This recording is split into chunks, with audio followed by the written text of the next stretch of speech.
Near Dark from 1987 is a movie that I first saw on late night television, or to be more precise, very early morning television at around 3 a.m, sometime in the early 90s.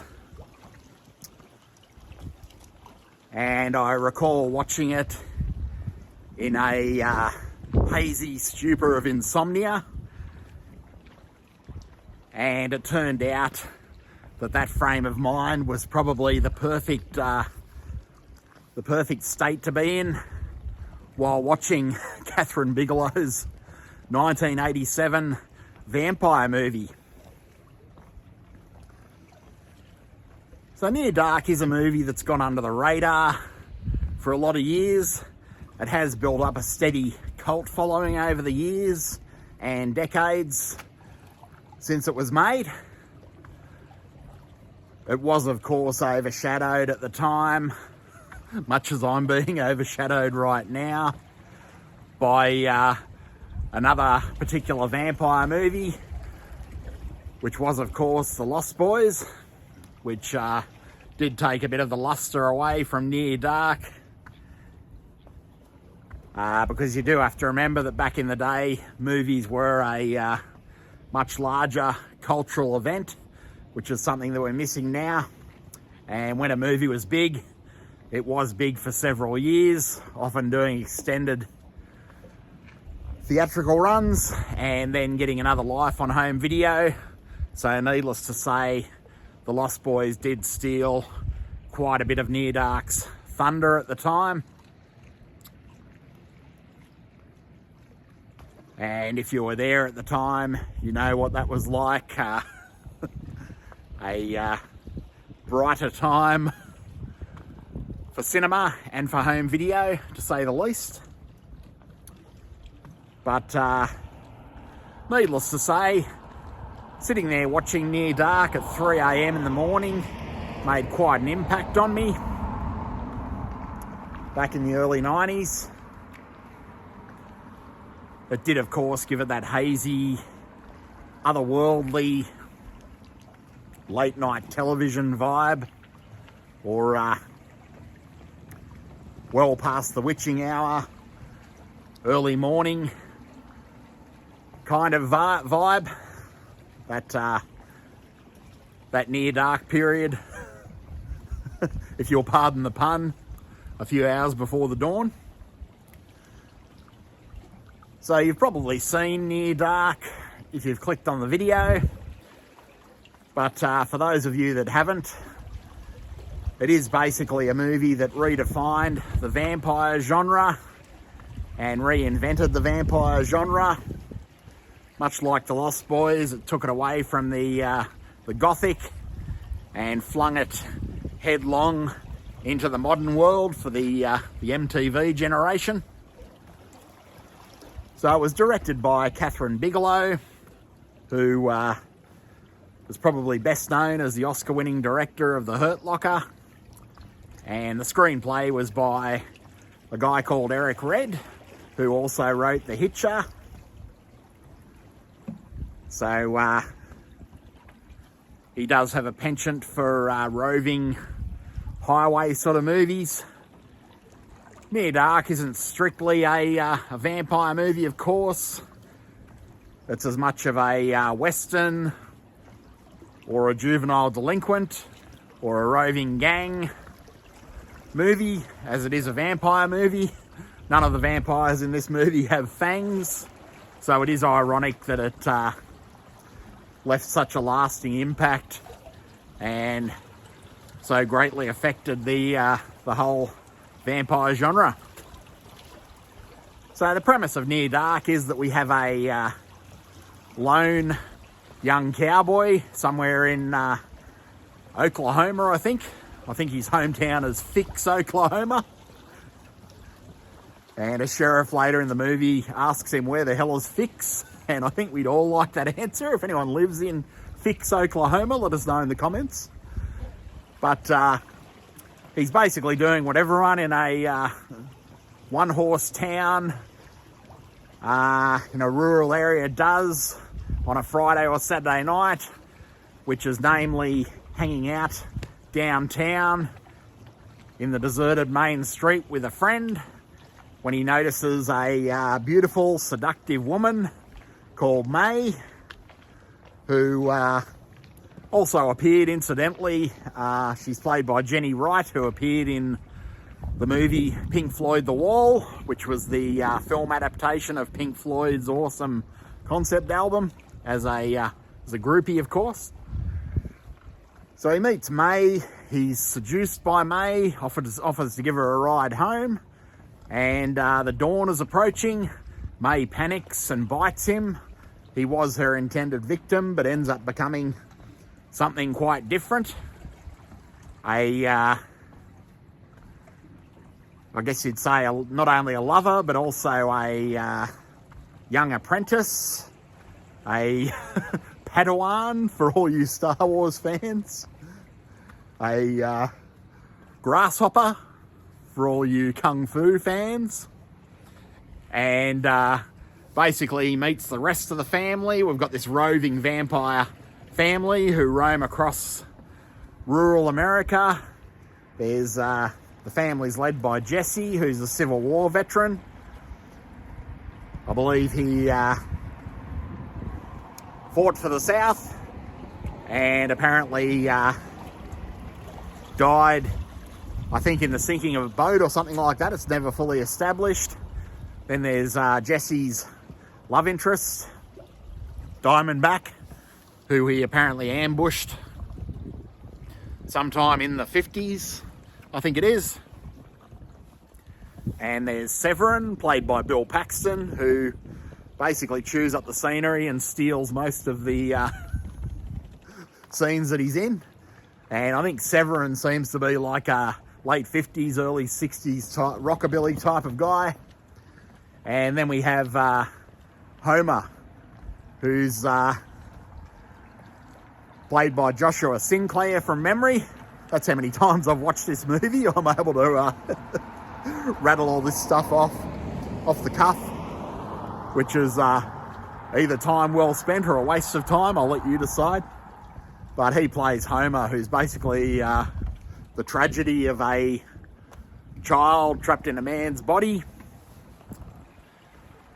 And I think similar themes were explored much later in Anne Rice's Interview with the Vampire, or at least the movie Interview with the Vampire. But aside from an aversion to sunlight and a thirst for blood and immortality, those are really the only similarities that our vampires in Near Dark share with traditional vampires, your Bela Lugosi's or your Christopher Lees, and so on and so forth. Aside from that, they're very much their own beast. And basically the plot of the movie revolves around the family trying to indoctrinate Caleb into their way of life or their way of death.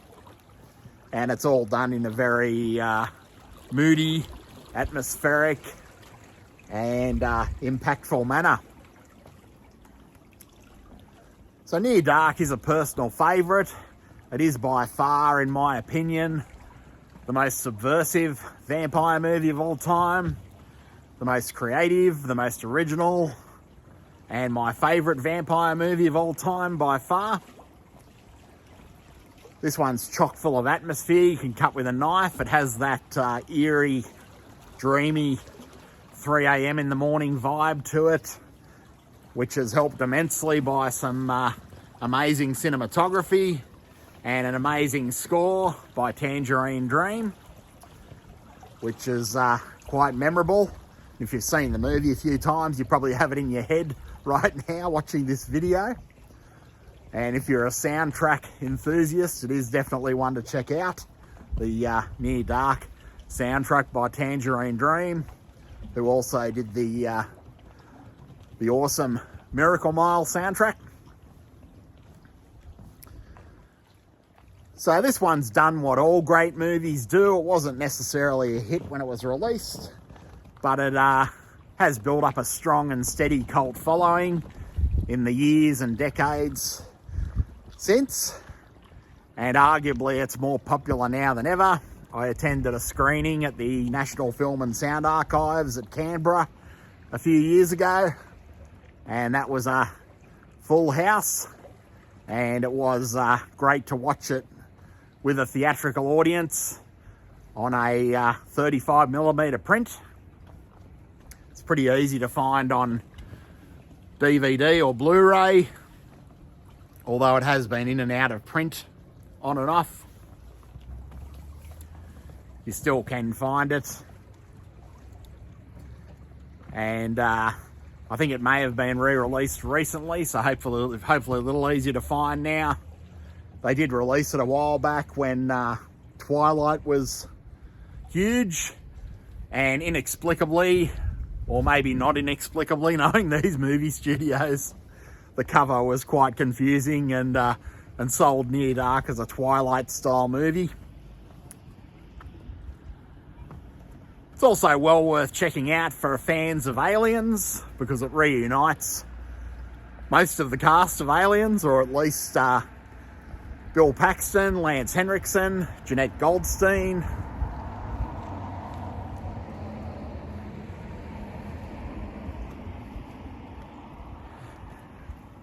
So that's a little bit of a novelty for all you Aliens fans out there, all you James Cameron fans. I believe that the director Kathryn Bigelow was an ex-Mrs. James Cameron as well.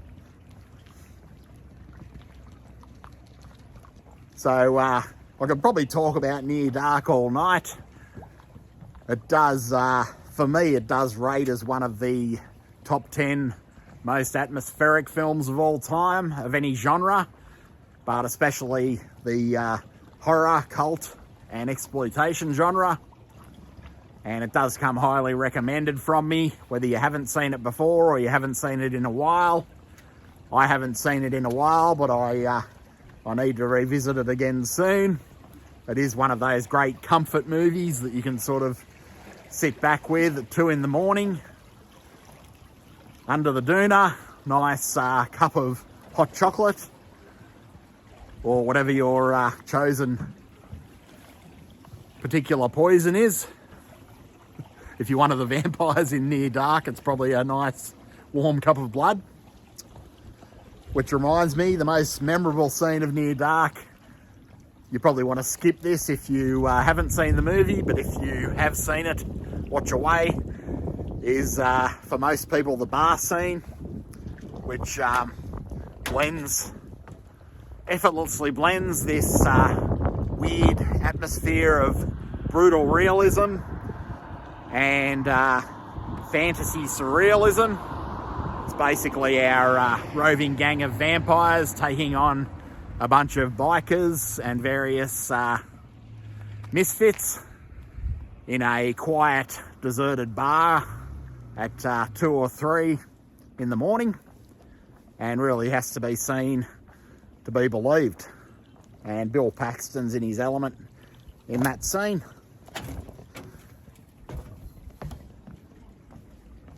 So that's about all I've got, I think, on Near Dark. I was inspired, I was out for an evening walk and inspired to talk about this one. The atmosphere here right now feels a little Near Darkish, and it does feel like Jesse and Severin and Diamondback, Homer and May could appear at any time. So I'll head back to my place of rest, and I'll tape up the windows with foil and try to hide from the sunlight in the morning. So if you enjoyed this video, you know what to do. Please like, share and subscribe, and I look forward to seeing you next time. It'll probably be at a more godly hour, but it did feel appropriate while I was out on a evening walk to talk about Kathryn Bigelow's Near Dark. So till next time, take it easy, and I hope to see you soon. And here's a very large stingray just off the wharf for an added bonus. Take care and see you next time.